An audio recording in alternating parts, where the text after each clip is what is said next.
How is it going, everybody? Welcome to a Patriots Q&A, a state of the team, as you will, with CLNS, powered by betonline.ag. Visit clnsmedia.com/win today. Use the promo code CLNS50 for 50% cash back. I'm Alex Barth, joined by Evan Lazar, and of course, all of you who have taken the time out to watch us tonight. We will take your questions and more as we go throughout the program. We'll be with you for about half an hour, maybe an hour if the questions keep coming in. But Evan, while everybody kind of joins in and gets their questions, just a quick thought from you on the news of the day. Of course, the Julian Edelman contract extension. Yeah, I think this is great news for the Patriots, and it really doesn't save them. Actually, probably raises Julian Edelman's cap number a little bit. This is not a cap, related thing. This is not them saving cap space to go sign Gerald McCoy, Kyle Rudolph. This is just taking care of the Super Bowl MVP, giving him that extension. I think it is interesting that it's 2 years, kind of just foreshadowing what maybe they might do with Tom Brady coming up here. How many more years are they going to extend Brady past Edelman, if at all? So we'll see how that kind of plays into it. Maybe a 2-year extension is in the works for Brady as well. But some new money for Edelman, some well-deserved money, good signing bonus. And the cap implications, obviously, are not really what this is all about. Definitely. And it's an interesting thing because we've been taught to me, and I know this isn't the main takeaway, but it's a takeaway for me. We've talked about at times this offseason or in other instances that the Patriots tend to base their positional hierarchy, not necessarily their depth chart, but their positional value along salary lines. And they're not going to have a guy making more money who's not doing as much. So to have somebody, there are not a lot of guys who are going to make less who will give you anything. So on the flip side, not that the Patriots have a lot of cap room to play with this year, but down the road, or even if it is something where they can free up space this year, it allows them to be a little more flexible when it comes to potentially bringing in another wide receiver. So that was my big takeaway. I want to welcome everybody who is just tuning in and joining us tonight for a Q&A. We're talking about OTAs, which begun on Monday, and Evan and I will be there Thursday for the first media availability. You can check that out on clnsmedia.com. We got Edelman, we got OTAs. We can talk Ben Watson, Jamie Collins, the Valdir retirement, bringing back Danny Shelton. There was a whole flurry of storylines the last couple days. We can even get into, what was that? It's a busy May. This is one of the busy May. And I mean, even without all the Patriots stuff, you want to get into the Jets, whatever the hell they're doing over there. We can talk about that, potentially pursuing Peyton Manning for the GM job. Whatever you guys want to talk about, we will cover it. This is where traditionally at 98.5 they would say release the hounds. We don't have phones. We have the comment section. So there is no phone number. Just put your comments down there in that chat, and we'll get to as many of them as we can. And I see a couple coming in. So the first question just says battle for 53-man roster ? And we can use that as a jumping off point here, Evan, because I saw you sort of started to put together, you didn't do a roster projection, but you said, okay, here are the locks, here are the possibilities. And the thing that's so intriguing to me going into this training camp is that there's probably locks in the high 30s, maybe the low 40s in terms of roster spots. But in terms of NFL talent on the Patriots roster right now, it goes at least 60, if not 70 deep. They're going to leave NFL caliber players off of this roster in training camp. This is going to be the most important and the most entertaining training camp for this team in a while, in a few years. Yeah, I'm really excited about this training camp. This is as competitive of a training camp as I can remember in recent Patriots memory. I mean, they have guys on this roster that other teams are going to be super excited about when they get cut, to kind of just jump in and pick some of these guys up, later on in the process. And really the way that I kind of started with it was just by kind of putting guys in buckets, I like to call them, and just kind of going from there.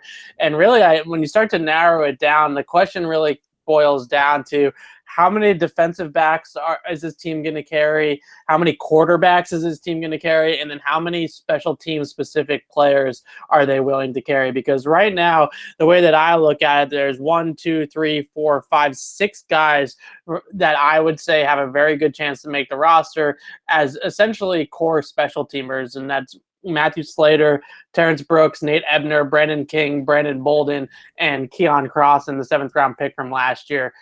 are all 6 of those guys going to make the team? Because if they are, they're going to bump off a lot of positional players. I mean, you're going to have to get creative with the way that the roster is constructed after that.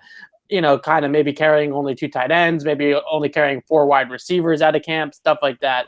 The other thing that I think is really interesting about the battle, just quickly, is there's a lot of trade possibilities here with some of these guys that maybe the Patriots work out into the offseason and realize they can do without. A defensive back or corner, I think, is a really good possibility. A running back like a Rex Burkhead, if they can get value in a trade for Rex Burkhead and kind of work the numbers around that way, I think it's a big possibility. Obviously, looking at the corners, I mean, right now I have 6 corners on the roster, and Keon Crossan makes it 7. I don't know if that really is the best way to allocate all your resources when especially you're going to need a couple of tight ends for sure. And they may not be done building that roster. I know this is from Leon. Not quite a question, just the Patriots don't have that much cap space left for McCoy or Rudolph, ? But those are 2 names that the Patriots are rumored to be interested in, both Gerald McCoy and Kevin Rudolph, the tight end from Minnesota. I'm just at the point where, and this happens every year normally earlier, this is, Larry Fitzgerald trade rumors to me. These are 2 guys that, in theory make sense for them, would probably help the roster if they brought them in, but I just don't. I think it's just that. I think it's just speculation because there's a lot of common ground. I don't actually see this coming together just because I think the Patriots would have to move too much. Neither one is worth what the Patriots would have to do to make room for them between cuts, trades, whatever, to open up that cap space. It's a nice thought, but I don't see it happening. Yeah. So, I mean, basically with Gerald McCoy, I would love to have Gerald McCoy on this team. I think he's a great fit both schematically and also personality-wise. From everything that you hear about him down in Tampa, he's just a really hard worker and a guy that kind of gets it, right? And it would be a good fit in the culture here in New England. But I talked to Trags about this last night on the Pat Speed podcast, and basically the issue is that you're going to have like a series of events happen all in succession for this to even be a possibility. One of them, I think, is probably the most obvious, would be extending Tom Brady's contract before you sign Gerald McCoy to maybe free up another $4 or $5 million in cap space and make it work. Another one would be potentially maybe trading a veteran player, for a pick, or dumping a player that has a nice salary cap figure at this moment to make room. A lot of things would have to happen first for that to happen, unless Gerald McCoy is just going to simply come in here and get paid a couple $1 million to chase a ring, which isn't, it's totally out of the question. It's possible because he's made close to, I think, over actually $100 million. Yeah, he's over $100 million. And he's never played in a playoff game in his entire career down in Tampa. So, I mean, if for that type of guy, it seems to me like he would maybe want to do that. But at the same time, he could probably go to a quote unquote contender in Cleveland and Indianapolis and some of these other teams that are like AFC playoff teams or hopeful AFC playoff teams that can also pay him and also give him a chance to play in the postseason. Well, the question is, does he want to play Wild Card Weekend or does he want to play in the Super Bowl? I think that's kind of what it comes down to. I know what it would be if I were me, but I'm a little biased. Again, this is a Patriots CLNS special Q&A. No breaking news. We just thought, it's been a while. We take a chance to talk to you. There's been a lot of topics we necessarily haven't been able to get to. They can't support one of the full videos we do, one of the full Foxborough reports down at Gillette, but stuff we want to touch on. So keep the questions coming in. Put them in the chat, whether it's below, to the left, to the right. I think it depends what device you're watching on. We'll get to many of the questions as we can. Again, this is powered by betonline.ag. Visit clnsmedia.com/win today and use the promo code CLNS50 for 50% cash back to put those bets down. One of the bets I've seen going around, Evan, real quick here, kind of some more people get some questions in. You can actually bet on what team you think will show up on Hard Knocks. Who do you have? I think it should be the Raiders. You got Antonio Brown, you got Nathan Peterman, you got John Gruden. Give me the Raiders on Hard Knocks. Yeah, I think the Raiders make the most sense just from a storyline perspective. It's probably what HBO wants the team to be on Hard Knocks. The favorite right now is the Redskins, which I was just about to say, I feel like the Redskins are not a bad, But where's the personality? Where's the, from a football point of view, they're going to have an interesting camp. But I mean, does anybody on that team match what you're going to get personality wise from Gruden or what you're going to get from Brown? No, right. I think the Raiders have the possibility with Gruden and the players on the roster to rival the Jets with Rex Ryan in terms of just a great, season of Hard Knocks. I think what's going to hurt them, though, is I think HBO wants to save it for when they're in Vegas. Yeah, that makes a lot more sense. I mean, and I think it's going to be the first year in Vegas, so that may, But all right, we want to get back some Pat's questions here. This is a good one, and this is one we're going to talk about a lot in the next couple of months. So this will be the first time of many times I ask you this question, Evan Lazar. Great. Who is the UDFA that extends Bill Belichick's streak? It's 14 years, I believe. I think it's more than that now. I think we're almost at 16 or 17 at this point. Okay, I'd have to go back and check. But basically, every year under Belichick, an undrafted rookie has made the team. Last year was J.C. Jackson. That obviously turned out very well. And it's been, they're not all J.C. Jackson, but there have been some contributors. A guy like Malcolm Butler sticks out, obviously. Another one, Dallas. I think I know who you're going to say this year. Is it Jacoby Myers, or is there too much depth at that wide receiver position where it may have to be somebody else just because of numbers? Yeah, I think that Jacoby Myers is probably the best player the Patriots signed in undrafted free agency, but because of kind of the numbers and game, as you just mentioned, maybe has a more difficult path to the 53-man roster than some of these other guys. I think that really it comes down to 4 guys for me, though. It's either Myers, Malik Gant, the safety from Marshall, Terez Hall, linebacker, and Andrew Beck, the tight end. Beck is a guy that really is a very, very good blocker, and he really tested very well at his pro day and has a chance to maybe have a little bit more receiving upside here in the pros when he gets thrown the ball a little bit more. But I think that he's really mostly just a blocker. His game reminds me of like the Patriots version of Dwayne Allen. Like that's kind of the type of guy that you would probably get out of Beck. Now, maybe that's better than what they get in camp from like a Ryan Izzo. Maybe it's more worth it more to them than keeping a guy like a Matt Lacoste or an Austin Seferian-Jenkins or something like that. I think Terez Hall, now that Jamie Collins is here, has an uphill battle. That's another loaded and deep position that has 5 or 6 rosterable talent at linebacker. So that's going to be tough. And I wouldn't sleep on Malik Gant, though. He's a guy that I had a draftable grade on in the process. And when you really start to kind of stack up the safeties, Harmon, Chung, and McCourty are really the only 3 guys that actually play defense on this team out of the safeties. I mean, you have Brendan King, who's more like a linebacker. You have Nate Ebner, who's I think we can count Duke Dawson. I think we can count Duke Dawson as a safety. Yeah, I think, I mean, whatever you want. Maybe he's a slot, maybe he's a safety. I just think that when you talk about guys that can actually play a true safety position off the line of scrimmage, I don't know if Malik Gant has the athleticism to play true deep safety in the NFL, but he's the type of guy that maybe I look at that says, all right, really when you start to look at the guy, they really have 3 or 4 true safeties that are going to actually play defensive snaps. I mean, they're not putting Ebner on the field at safety. They're not putting Terrence Brooks on the field at safety unless they absolutely have to. All right, let's go on to the next question here. Guys, really excited about the defense. Hope Bill Belichick calls it aggressively, since most players like Donta, Van Noy, McCourties know the defense very well. I don't want to see bend but don't break defense this year. I don't necessarily know that the players knowing the defense well means you can be more aggressive. I think because you have the same personnel back, you're going to see a very similar defense to the one you saw last year. But the good news is that group kind of came together at the end of the year. We saw what they did in the Super Bowl. I actually think the defense is going to be very similar to what it was last year. And I'm on the record as saying this. I'll say it again. I know the defense was criticized heavily last year. They had a good defense last year. It wasn't the best in the league. Don't get me wrong. But they kept the opponent's points number low. And at the end of the day, I don't care about yards. If they're not scoring, especially when you have number 12 there as your quarterback, it doesn't matter to me if they're marching up and down the field as long as they're not scoring. I don't care. Still there? Yeah. I mean, I think that this is the whole like Bill Belichick. Yeah. No. Yeah. No. You're cutting in and out a little bit still.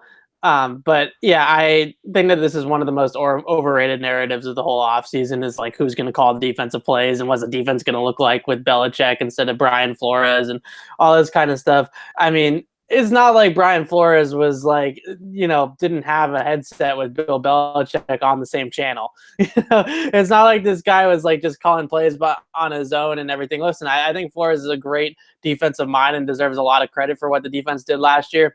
But I mean, at the end of the day, the play call, all that kind of stuff. The execution is what was so good down the stretch in the postseason, especially in the Super Bowl. It wasn't like they reinvented the wheel or were doing anything that crazy with their defensive play calls in the Super Bowl. They just played it at a really high level and really got Jared Goff kind of scared of the moment, especially too. So I think that that's all kind of the same. I really don't think that there'll be much difference in terms of the calls. Maybe they still lean on some of those aggressive blitzes that they did with the cover zero and stuff like that a little bit more because it worked so well last year with some of the experience that they have in the back end. But I really think this is a pretty overrated narrative. I don't think that this is going to be any big deal who's calling the defensive plays, whether it's Belichick or he ends up passing it off to one of his assistants eventually. But at the same time, I also think that, the bend don't break stuff and whatever the case may be, I think a lot of that is situational too. And I don't know. The defense last year was, middle of the road in terms of yards per game allowed. They're middle of the road in DVOA. They're still a top 10 defense in terms of points allowed. And obviously they had the performance that they had in the Super Bowl. So I think that we're going to be all right on that side of the ball. And you mentioned the DVOA numbers and all that. The one thing that stood out to me at one point, the Patriots had a streak of like 12 games, I think, is what it maxed out as, where they didn't allow a 300-yard passer or a 100-yard rusher. And I know those are big numbers. Like, yeah, you don't want your defense giving those numbers up. But again, when your quarterback is Tom Brady and you have the Patriots offense, the defense job is just kind of to not let things get out of hand. Brady will take care of business. The defense can't let the other team start, getting all these unexpected points, and that's what the defense did last year. All right, so the offensive side of the ball, this is a prediction from Tank, and we'll take your questions. We'll take your predictions as well. We're talking all of it, powered by betonline.ag. Visit clnsmedia.com/win. Use the promo code CLNS50 for 50% cash back. Evan, Tank's prediction, the Patriots are going to run 65% of the time this season. That's probably a little high, but I do think that happens, we're in trouble. We are in trouble. I will say this, though, for Tank's prediction, and it does bring up something we've talked about. I do think we will see the running game used more this year, and I think even in the passing game, we will see the running backs used more this year. Yeah, I mean, listen, they were 55-45 last year, run pass. They were one of the more run-heavy teams in the league, and I think that analytics Twitter is going to explode if the Patriots run the ball any more than they did last year. I mean, really, 65%, Evan. At the end of the day, the thing is that the pass offense is going to take them where they're going to go. It's not going to be the running game. All this stuff about the Patriots were a run first team last year is bogus. That's just not true at all. The one thing I will say about the run first element of it is that by putting a run formation on the field, you force the defense to put a run defense on the field where you're more in a traditional base package. Then you can throw the ball out of that. Then you can work the play action passing game. It kind of just opens things up a little bit more in terms of, you're not going to have those 5 and 6 defensive back packages on the field too often. And then when teams do that, like the Chargers did, you run the ball. That's when you run the ball. But I think the biggest thing is from those percentage numbers that I think are a little bit skewed, is that the Patriots are one of the teams in the league that probably plays with the lead the most out of anybody in the league. And when you're closing out games in the second half, you're just naturally going to run the football a little bit more than you would if you were trailing or something like that. When the game was tied, when it was within a one-score game, they were still a pass-first team. They're still throwing the ball a whole lot. All right, this question's for Matt. We go back to the defense now. He says, minor player question. Do we view the likes of Simon/Winovich as traditional defensive ends or outside linebackers? I, being Matt, like Rivers as a player and want him to succeed, but if Simon/Winovich play the same position, I think he is out. So yeah, I mean, they do certainly kind of have a lot. I don't want to say backed up, but they have depth in terms of edge rushers this year. And while they play the same position, they're not necessarily the same guys. Where Simon's more of a bull rusher, he's going to use more of strength. I think Rivers is a bit more of a speed rusher, a bit more agile. He's going to use a bit more skill in his tactics to get to the passer. So I like the combination they have. And obviously not everybody can make the roster, but I think you don't want all traditional downhill bull rushers. You don't want all speed guys. You want a mix so you can throw the offense and the offensive line different looks. And I think they're set up for that pretty well right now.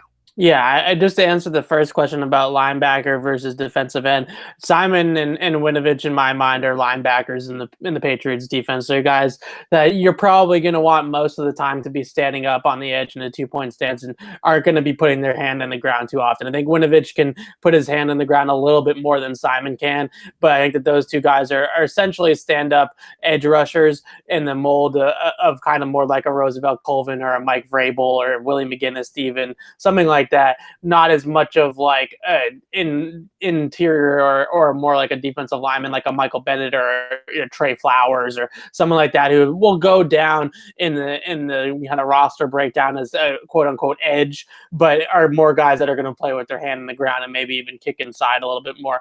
Although I think that they're going to get creative if Winovich really takes that role by storm, which I think he's going to. I think they'll get creative with him and they'll move him a little bit around the formation and try to free him up with some rushes on the guard and the center too.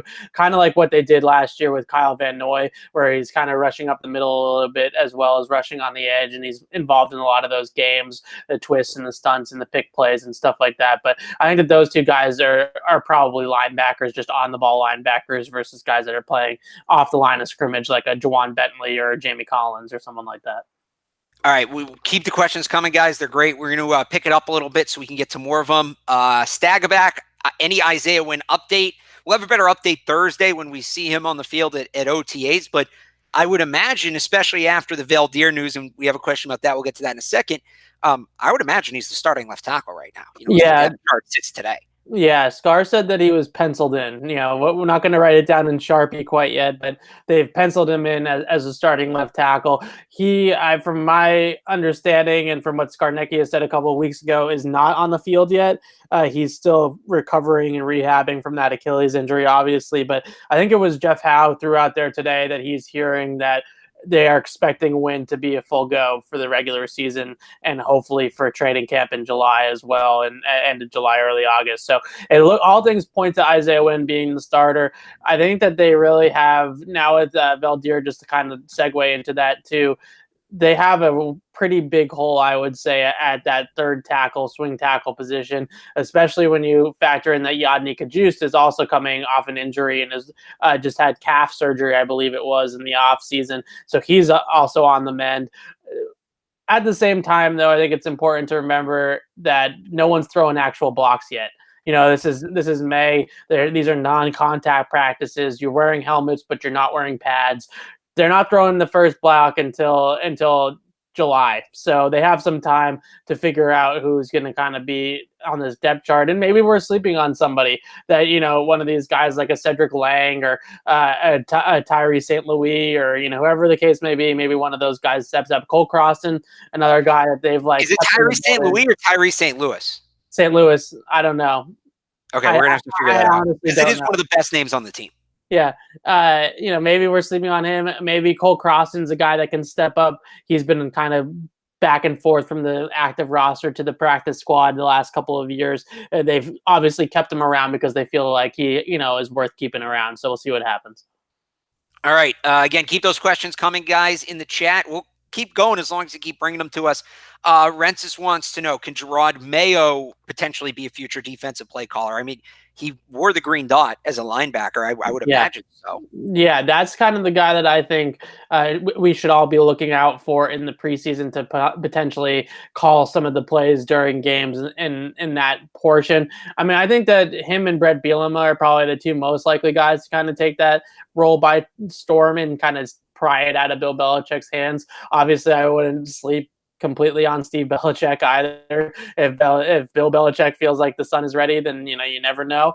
But I think that Gerard Mayo is the guy that they would like to groom in kind of the Brian Flores mold, linebackers coach, and then bring him up there. But he's also not just the only linebackers coach in the building either. DeMarcus Covington's going to coach the outside guys. He's going to coach the inside guys. So we'll see what happens. But I think that Gerard Mayo is the guy that they would like to kind of take that role by storm and call plays. If it's not this year, next year. Belichick likes to experiment and train it in a preseason and let some of those guys call plays during the games. He did it in the past with guys like Chad O'Shea and Brian Flores, and go down the road when those guys were not coordinators.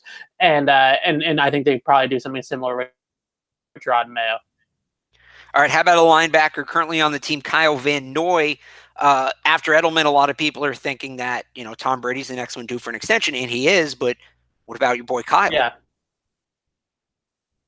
Is he due? Yeah, Do I you would think love we to see see this Kyle before Van camp? Yeah, I think that there's a chance that he could get an extension. I don't know how much it's really going to give them cap relief wise. It might give them just enough though to like sign a guy like a Kyle Rudolph or Gerald McCoy, or like if they can free up like another $2 million with a Kyle Van Noy extension, then you get to closer to $7.5, $8 million in cap space, and with some creative structuring, you might be able to fit in one of those guys.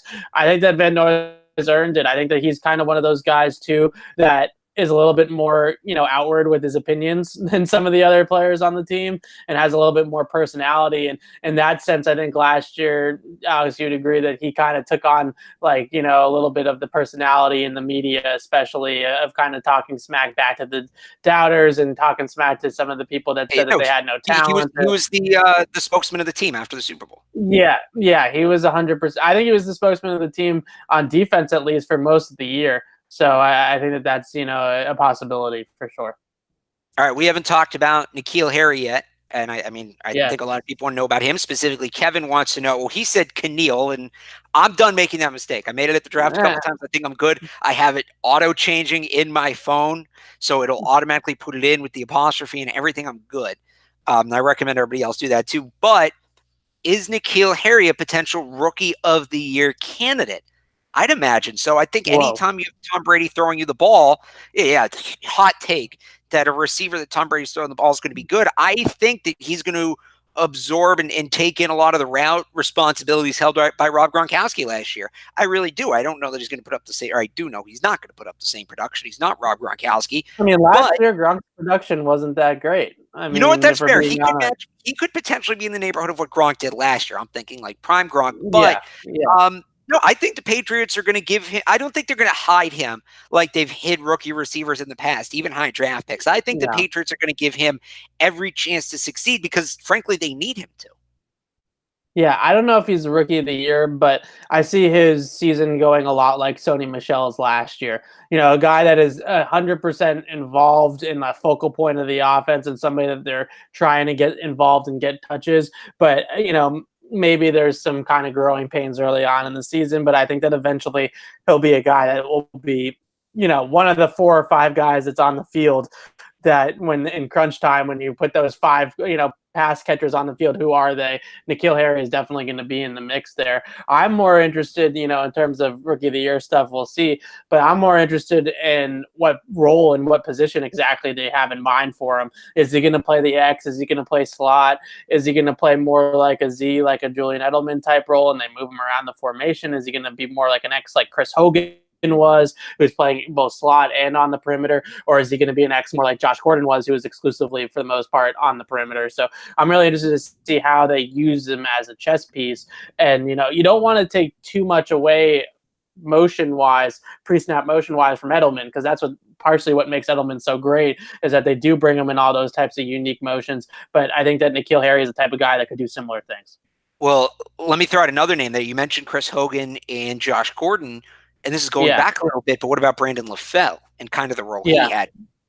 Yeah, I think that Brandon LaFell and Josh Gordon had like similar roles. I think Josh Gordon was just a a little bit more talented, so it looked a little bit better at times. That's fair. It's not a hot take. But I think that, But I think that was certainly, that's their X receiver role, right? It's going to be a lot of fades. It's going to be a lot of digs. It's going to be a lot of posts. It's going to be a lot of comebacks. Like, that's kind of their role.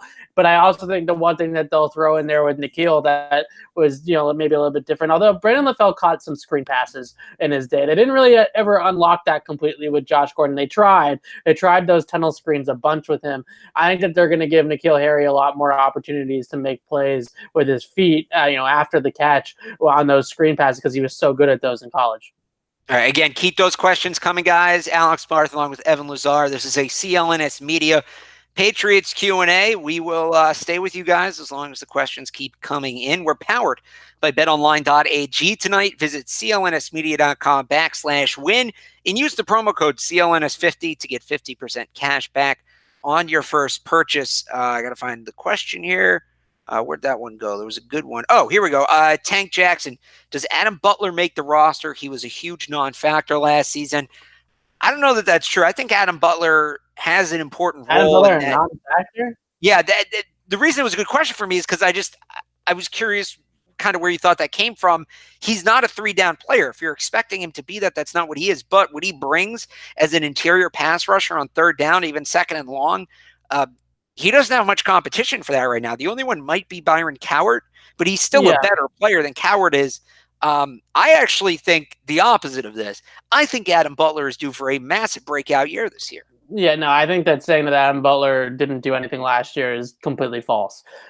Obviously, Adam Butler isn't going to be the type of player where it shows up a lot in the stat sheet, but you go watch, go pull up all of Trey Flowers' pressures or QB hits and sacks last year and watch how many times Adam Butler is the guy that's getting him free for those rushes with the pick plays and the stunt games inside that they would do with Butler. That is where it all started. He was the type of guy that, he's not going to get the sacks, he's not going to get the pressures, but he's occupying blockers. That's what he's doing on the inside, and his upfield rush and his get off is really something that is rare out of that group for the Patriots. And he was the guy that was constantly occupying multiple blockers and getting guys free for rushes like that. All of that kind of stuff that they were doing up front with the twist games and Trey Flowers and Kyle Van Noy and Dante Hightower and all those guys getting pressure all started and ended with Adam Butler in the center of all of it. So I think that he's one of those guys that was not necessarily going to show up in the stat sheet, but certainly had a very productive year last year. I think that he really has an inside track for this team. I have 3 guys right now in that interior defender that I think are essentially roster locks, and Lawrence Guy, Mike Pennell, and Adam Butler. I think that those 3 guys are going to be on this team. I think the only way that possibility that Adam Butler isn't on this team is if they sign like a Gerald McCoy and they end up knocking them off the roster. But even still, I still think that he would be one of the 4 guys that they would roll with. All right, let's see what else we got for questions here. Still coming again, guys. Keep throwing those in the chat. We'll get to as many as we can. Who in the AFC is clearly better than New England? I guess the question would be if anybody. And I was actually talking to somebody about this today. I forget the AFC. I don't know that there's that many great teams in football. And it was kind of the same case last year. But if you want to look at in the AFC, you have the Patriots, sure. The Chiefs, you think, should be good, but they're down Kareem Hunt. They could very well be down Tyreek Hill. Yeah. We're not sure, and they lost a number of pieces on defense. We're not quite sure what that team's going to look like. The Steelers could be the 2nd seed in the AFC, but they could also miss the playoffs. I think you're just about even odds on either one. I don't really know that there is anybody right now in the AFC that even comes close to the Patriots. The Chiefs probably should, but they just have a number of question marks right now. If those all turn out in their favor, they'll be okay. But I don't think the odds of that are high at all. Yeah, I think the Chiefs, the biggest weakness on their roster is the cornerback and the defensive backs in general. I think that the narrative that they've gotten significantly worse in the offseason is probably not true, unless Tyreek Hill, of course, gets suspended and the whole thing gets thrown out the window. But as long as he's on the team, they don't have Tyreek Hill, that team wins 8 games, 9 games? Because we don't know what Patrick Mahomes. I think Patrick Mahomes is going to win them some games. I think that even if they don't have Tyreek Hill, I would say there's still a 9 or a 10 win team just coming off the bus. I mean, they still have a lot of talent on the offensive side of the ball.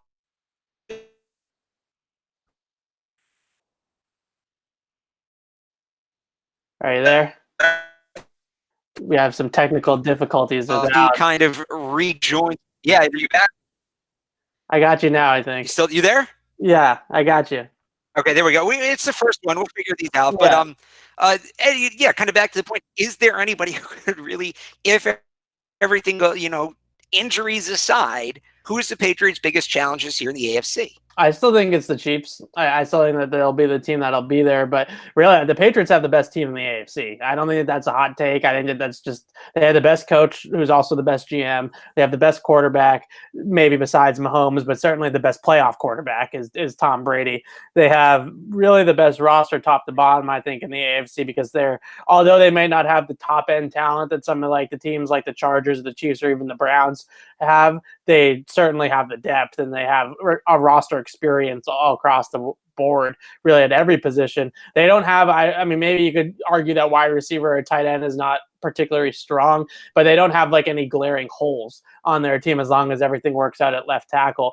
I can point to glaring holes in all those other teams. The Chargers offensive line is still the Chargers offensive line that it was in the divisional round. The Chiefs secondary is a disaster. They have no NFL experience in the secondary. Unless they make a trade for somebody like a Patrick Peterson or something like that, that secondary is really, really vulnerable. The Browns are still the Browns. That still needs to kind of work itself out.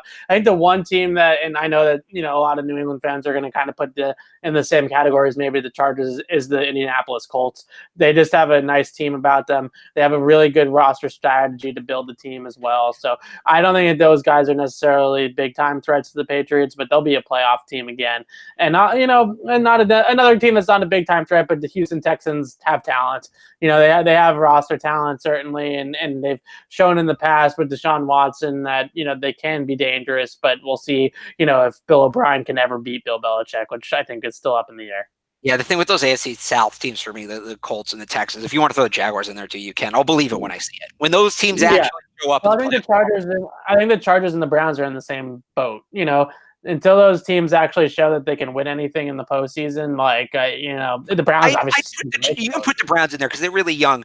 I've seen Phillip Rivers put on impressive performances in the postseason. Sure. I'll give the Chargers some, and I know it's a very different team cannot come here in January. No, and that's fair, but I'm just saying, in general, they could get to here. They couldn't get here in January. I don't know if they'll win here, but they can win the games necessary to get here in January. Whereas, the only reason the Colts or Texans ever advance in the playoffs is because they're playing the Colts or the Texans.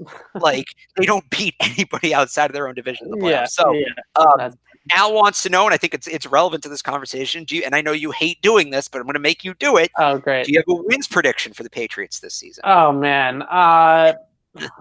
Yeah, I hate doing this. I would say that this team is probably a 12-win team, maybe an 11-win team like last year if they stumble out of the gate like they did. But I think that last year the biggest problem and the reason why nobody thought they were going to win the Super Bowl, or not nobody, but a lot of people didn't, was just how inconsistent they were on the road, especially. That was a team that just couldn't find itself until late in the season, right? I mean, 1 week they looked like the Patriots, the next week they were getting blown out in Tennessee. That was kind of the team all year long. I could see that being somewhat similar, especially early in the season, as they try to incorporate N'Keal Harry, figure out the tight end position, figure out how they're going to use all of these running backs. It's great to have all these running backs, but they're going to have to figure out how to deploy all of them to kind of the best of their abilities in the best way possible to help the team win.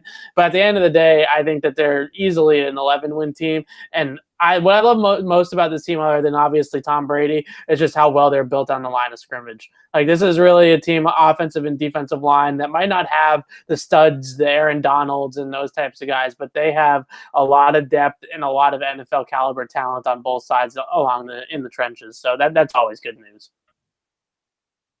All right, you mentioned depth. We got a depth chart question. Tight ends, how do they stack up for you? Yeah, so right now I have two tight ends on my 53-man roster projection with Ben Watson and Austin Seferian-Jenkins. I think Matt LaCosse has a really good chance to make the roster as well. I think that those three guys right now are kind of the leaders in the clubhouse for those tight end spots. But I wouldn't be all that surprised if they only carried two tight ends, because how much receiving upside is Matt LaCosse really going to give you?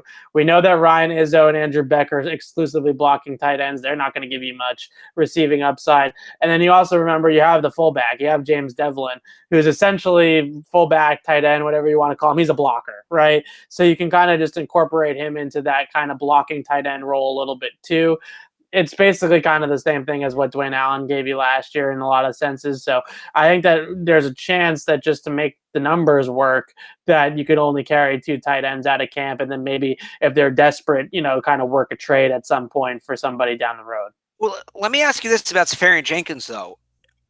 He's missing OTAs. That was the report. He's not going to be at OTAs. That concerns me because you have a guy whose availability has been a problem. Yeah. He hasn't been able to stay on the field. He's had trouble just getting snaps. He's had a number of injuries. He's got to quickly work his way into this offense.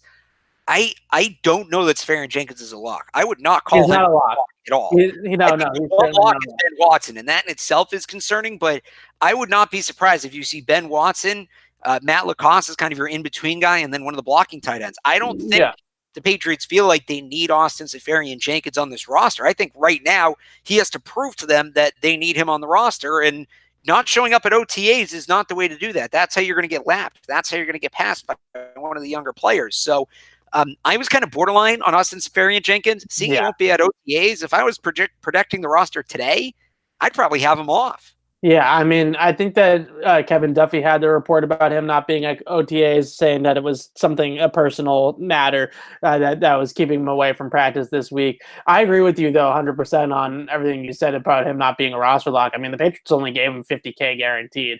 They're not guaranteeing anything for Austin Seferian-Jenkins, and he's going to have to earn everything that he gets on this team. I think Ben Watson's the only guy that is a lock.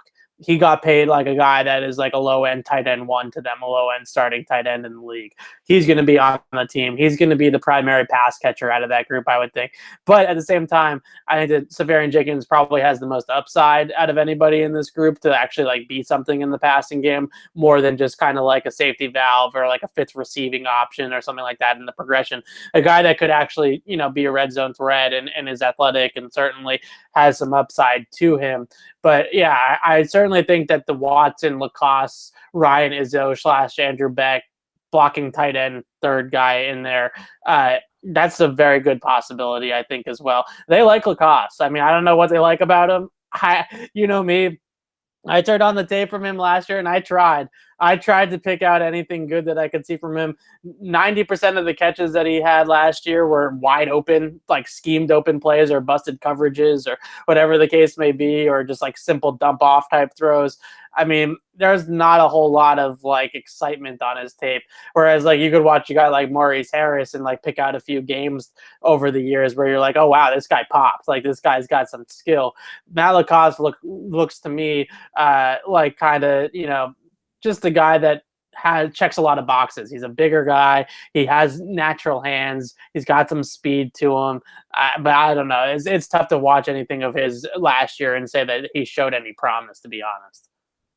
I mean, I remember a football coach once telling me that a good tight end, ultimately, it comes down to a big guy that runs fast. So yeah, maybe that's what Matt Lacoste is. Yeah. So yeah, he certainly does that. He's a big guy that runs fast. That's like basically my only takeaway from Matt Lacoste film.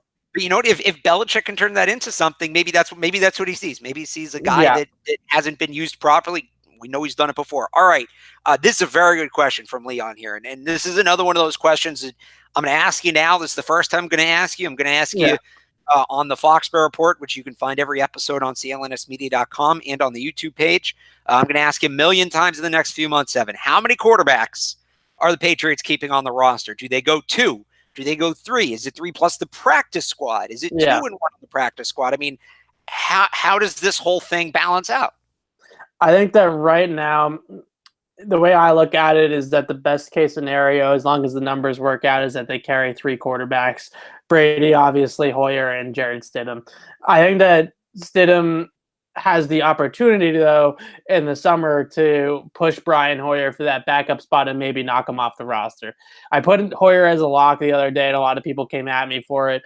The main reason why I had it there was because last year's Stidham tape, it just seems like a big leap to go from what he was last year at Auburn, especially under pressure and some of the accuracy issues that he had, to the backup quarterback for Tom Brady. But at the same time, there's precedent for it, for a rookie being the backup. They did it with Ryan Mallett, and they did it with Jimmy G. So it's not unheard of for them to do it. I just think that Stidham is really going to have to, kick the crap out of training camp to do it. Like, he's going to have to wow people to be able to kind of earn that trust and earn that respect. The other reason is, I wrote it last year, kind of a piece about Brian Hoyer and Brady's relationship. They have become very tight.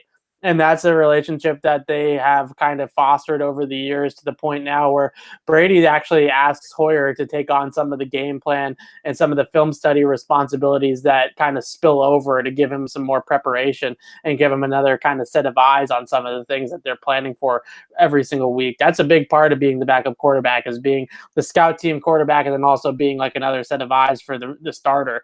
That's not something that a rookie is going to do right away. So I think that those things are kind of contributing to all of this, but Stidham has the chance to be the backup quarterback if he plays well in the preseason. That's for sure. So I would say the one other thing, and that was a very comprehensive answer. Good job. Thank The you. one thing I would add to that is at some point in the preseason, a team is going to lose their starting quarterback. It's going to happen. Yeah. Knock on wood. You don't want it to happen, but, let's say a team gets desperate. They think that they are a game manager away from potentially being a playoff team, right? You saw what the Eagles did with Nick Foles. We've seen what Kirk Cousins has been able to do, et cetera. Maybe a team thinks Brian Hoyer's that guy. Maybe they saw some of the success he had in Cleveland or whatever, and a team gets stupid and is willing to give up too much for Brian Hoyer. With a draft pick like Stidham on the roster, I don't know that Belichick's going to be able to say no if somebody offers him the right price. And I'm not saying it's going to happen, but it would be far from shocking. So I do think that it's I feel weird phrasing it this way. I don't think the Patriots cut Hoyer, but I don't think he's definitely on the roster either. I guess. Yeah, I mean, if they can essentially also, just to your point, there's nothing better to have as a team than having a really good backup quarterback. Like we saw that with the Eagles. We saw that with a bunch of teams that don't have good backup quarterbacks. And when that starter gets hurt, and I think that the feeling around the league is that Brian Hoyer is one of the better backup quarterbacks in the league. So if a team like values him in terms of even just being a high priced backup and a guy that, for a team that maybe has a quarterback, a starter that's maybe a little bit more injury prone, and they're a little more concerned with that, then maybe they could make that move. I think still the best case scenario is that they carry all three guys, but I think that Stidham does have a chance. And I mean, again, it's way too far out to see. That's part of the fun of this. Evan Marinofsky's tuned in. I want to give a shout out to the other Evan of CLNS. Yeah, he is the worst Evan. I mean, let's not go that. Let's not go that far. The trash talk is starting. He is right in the middle of everything we do with the Bruins. Obviously, the Stanley Cup starts on Monday. All the lead up, all the Stanley Cup, all of it we covered at CLNSmedia.com at Bruins, CLNS, Evan, along with Sierra Goodwill and Trags. They do an awesome job. I was lucky enough to get to work with them one game this year. It was a whole lot of fun. Absolutely. Evan wants to know, Evan asking Evan here, are the Patriots done adding depth at wide receiver? Could we see them potentially add another name? I think that as of right now, they're probably done until, training camp starts to claim some bodies. That's going to happen eventually, right? Like somebody's in this group is going to get hurt. Again. Yeah, somebody in this group is going to get hurt. That's just the reality of the situation. Last year, we saw it kind of firsthand how one by one they all kind of just fell down like dominoes. So if that happens, then maybe they could go out and sign the guy that's still on the open market. I also, the Patriots, even though they drafted N'Keal Harry, I think that this kind of mitigates it just a little bit, but everybody keeps saying that the Patriots are in the mix on all these high-priced wide receivers. All these guys that come to the market, Antonio Brown, Odell Beckham, and so on and so forth. The Patriots have made calls on Sterling Shepard, if he was going to stay with the Giants or not, so on and so forth. Another one of those guys comes available, around the deadline or something like that, or maybe that window right before the season where they made trades for guys like Philip Dorsett in the past. Maybe they do make a trade or make a move for somebody like that if things kind of aren't looking the way they want them to look. But right now, I actually think that their wide receiver depth chart isn't terrible. I would be far more worried about their tight end depth chart than the wide receivers, because I really do believe in Harry. I think that he's going to be a good player, and a top three of Edelman, N'Keal Harry, and Philip Dorsett is not horrible, especially when you have the scheme and Brady throwing the ball. And you throw Dontrell Inman there as well, and I think he could be a guy that contributes. So, defensive line depth, and we already sort of touched on this. We've been going for almost an hour here, so we'll kind of backtrack to it. Craze wants to know, do you guys think the Pats will add to the defensive line guys like Alan Bailey or Gerald McCoy available? Bailey's an interesting one for me because remember, they met with him. Yeah. And the reports made it sound like he was about to sign. Yeah. That was, 2 months ago now? Yeah. And he's still out there. So. Yeah. I think that Danny Shelton signing probably bumps Alan Bailey down the kind of the pecking order of things that the Patriots would like. If they're going to spend that money too, they're going to spend it on McCoy now. Yeah. I think that McCoy has a good possibility. I mean, I don't want to put a percentage on it because I don't have a lot of inside information on it, but I don't think that it's very high. But I think that if McCoy's priorities are, ring chasing, then it becomes extremely high. And a lot of guys have thrown out the Patriots for Gerald McCoy as a potential suitor. And I don't think that's coming from the Patriots. I think that's coming from McCoy's camp that he potentially would like to play here. So I think that, again, it's a lot like Jason McCourty last year. he has never played in the playoffs ever in his career. He's been to 6 Pro Bowls. He's been named an All-Pro. He's done everything that he could possibly do in terms of career accolades and all that kind of stuff.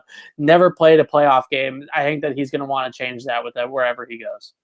All right, guys, I think we're going to wrap this up around 9 o'clock, so we'll go for 10 more minutes. But if you have any questions, make sure to get them in there, and we'll definitely do another one of these live Q&As for you guys at some point, because, I mean, we've been going for an hour. We've had great questions the whole time. You guys have been awesome. I just want to remind everybody that this is brought to you by betonline.ag. Visit clnsmedia.com/win and use the promo code CLNS50 for 50% cash back. I just saw another. Okay, so here, I kind of touched on this before. This is from Jyrone on YouTube. This is I want to get to this question. It's a good question. It's a little abstract. I know it's the kind of thing you roll your eyes at, Evan, but just, humor me with this. For you. Great setup. Could N'Keal Harry or even Josh Gordon potentially play some tight end if the Patriots need them to do that? We talked about Harry being that big body kind of guy. Gordon the same as well. Tight ends aren't what they used to be. Somebody even said N'Keal Harry reminds them a bit of Travis Kelce. This is just in the passing game. I'm assuming they're not talking about blocking, because obviously those guys are not the blockers tight ends are. But when you're scheming things up, right, when you're looking for routes that Rob Gronkowski ran in the past, can you use wide receivers to fill in for a tight end's job? Yeah, absolutely. I think that's exactly what's going to happen, actually.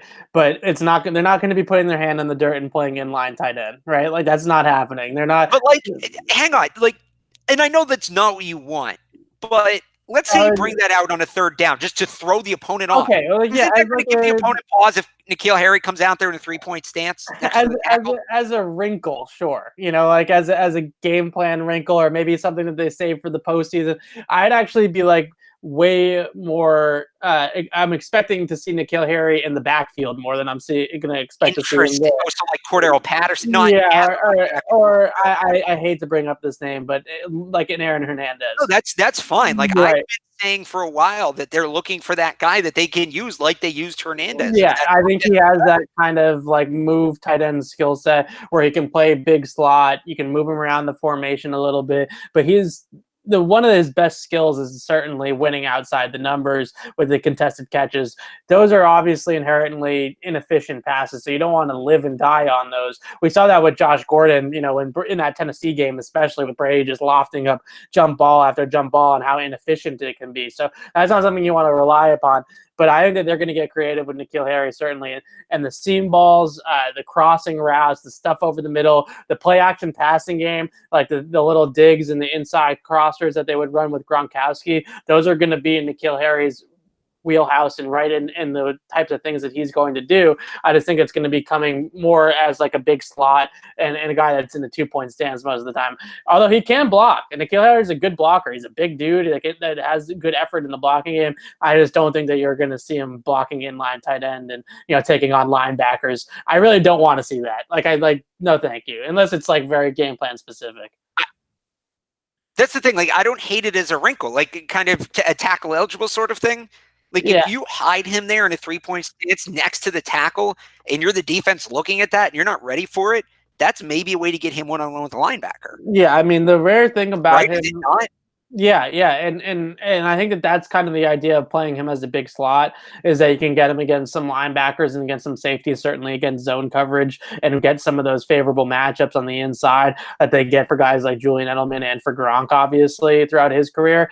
But I think the biggest thing that continues to be the overarching trait of N'Keal Harry that separates him from a lot of guys is how good he is with the ball in his hands for a guy that big. I mean, this is a 6'3", 225-pound receiver that can really run after the catch. And it's not just straight line speed, it's agility and abilities to make guys miss in a phone booth too, that he's going to be involved in a lot of things, I think, in terms of gadget or maybe kind of what they would call specialized package plays that they run a lot of the time with Edelman or guys like Cordero Patterson last year.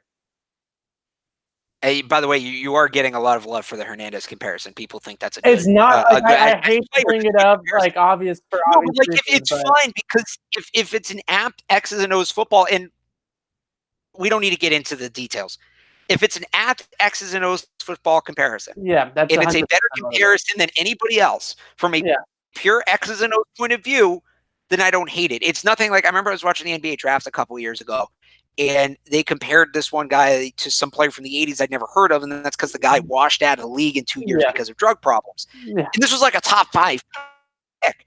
And I forget the guy's name again. The guy would wash out. Like, he was a good player before he left the league, but that's a little ridiculous. I think in the way you used it, it's fine. And because Hernandez is a very unique kind of player. It's not like there's another player's name you can go to to make that comparison. So he's not as big as Travis Kelce, but Nikhil isn't. Travis Kelce is like 6'7", 250 pounds. But that kind of player, like more like a big jumbo receiver instead of like a true prototypical receiver, I think is something that makes him more efficient in the passing game, where they're not just throwing him 50-50 balls all the time. All right, we got about 5 minutes left. I want to thank everybody for their questions. Seriously, guys, fantastic tonight. Thank you to everybody who tuned in. This was a lot of fun to do this again. Before we wrap it up, though, Evan, one final thought, maybe something we didn't touch on, you wanted to talk about, something you want to expand on. Well, any final we mentioned Gerald McCoy briefly, but we didn't. I didn't really answer the Kyle Rudolph part of the question. And I think the interesting thing is with Rudolph is similar to McCoy. It sounds to me like the Vikings are having a lot of trouble finding a trade partner. And I think that after they drafted Irv Smith in the top 50 in the second round in April, if day 3 started and they got like a 3rd or 4th round pick offer for Kyle Rudolph, they were going to do it. And really, I think the biggest thing is that teams don't want to acquire that $7 million in cap space for 1 year for a player that probably isn't worth that much money.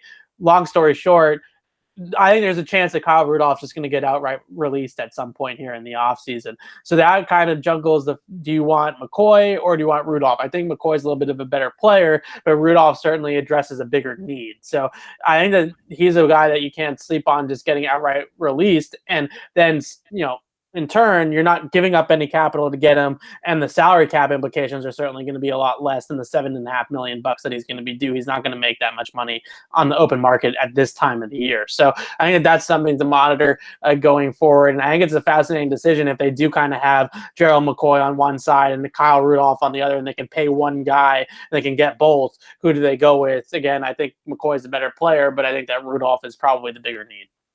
And when we get to that point, obviously, if they're both free agents, we'll definitely have you guys covered on the comparisons and all that. At CLNSmedia.com and on the YouTube page. We'll be at OTAs Thursday. Yes. The first week in June, there's 3 days, and then we'll be there for training camp as well. My final thought relates to the quarterback. It relates to Tom Brady. It's something we won't have an answer on until he shows up to mandatory minicamp the first week in June. But if you follow me on Twitter, I've talked about this a lot. Brady's helmet, the VSR4. League for the first time is outlawing certain helmets because they don't meet certain safety requirements.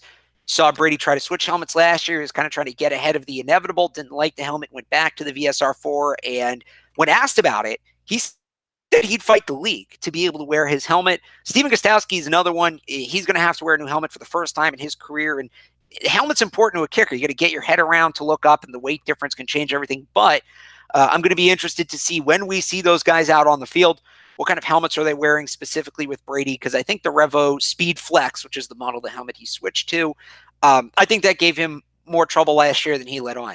So it's a little detail, I know, but it's all about the eyesight. It's all about like where you're looking. Anybody that's worn a helmet at any level of sports can tell you that one helmet is significantly different from the other helmet. Whatever sport you're playing, lacrosse, hockey, football. I think the weight's a part of it too, because you have to turn your head and you know how it's distributed. The weight distribution is very different in the helmets. That I know. It's very difficult to adjust your eyes and your peripheral vision and where you're going to be looking. And is there a bar? Is there not a bar? I mean, there's all sorts of things that would go involved in it. So, I mean, we'll see. We could be ready for Brady versus the NFL round 2. Helmet gate. I thought you were going possible. Brady extension. I didn't realize. I mean, I know where you're going, but we talked about that. Yeah. We talked about that. If you don't ask Brady, because this is, I'm going to be disappointed. I want you to ask that question. By when? I'm saying if you don't ask him the question about his helmet when he comes to mandatory minicamp, I'm going to be disappointed in you. I almost did last year, and Volan beat me to it. So I guess I got to be quicker this year. No, I want to ask him about it. Well, I got to see what he's hearing first. That's the whole thing. But, you know, we've lost over 10 viewers since we started talking about this. So, look, Tom Brady's helmet is important, people. Deal with it. All right? It's all you're going to hear me talk about for the next 3 months. That's just the way it is. I'm sorry. All right. No, it's all good. All right, cool. We're going to wrap this up. We will do another one of these soon. We'll let you know. Make sure you're following us on Twitter at Patriots CLNS. And Evan and I will talk to you again on Thursday from OTAs, the first media available portion of OTAs. And there'll be a lot to discuss beyond Tom Brady's helmet. He won't even be there. Yeah. So we will get into all of that. To find any of that coverage, if you want to go back and watch our old coverage, our draft stuff, we got a video up about Jamie Collins, Ben Watson, a lot of the offseason moves. CLNSmedia.com is the place to find those. You can also find them on the CLNS YouTube page. Tonight's Q&A has been brought to you by betonline.ag. Visit clnsmedia.com/win today and use the promo code CLNS50 for 50% cash back. Again, I want to thank all of you for tuning in tonight, for all of the questions. We got to as many as we could. We'll get to even more next time, and we thank you for continuing to use CLNS for our Pats coverage. This time last year, Evan wasn't even here. I was getting 10 views of video doing this in my basement, so it's kind of blowing my mind to see what this thing is. You were that guy in your basement. That was exactly. And because of all our viewers, we've come a long way. So thank you very much. I hope you guys enjoyed. We'll talk to you again very soon. Have a good night, and as always,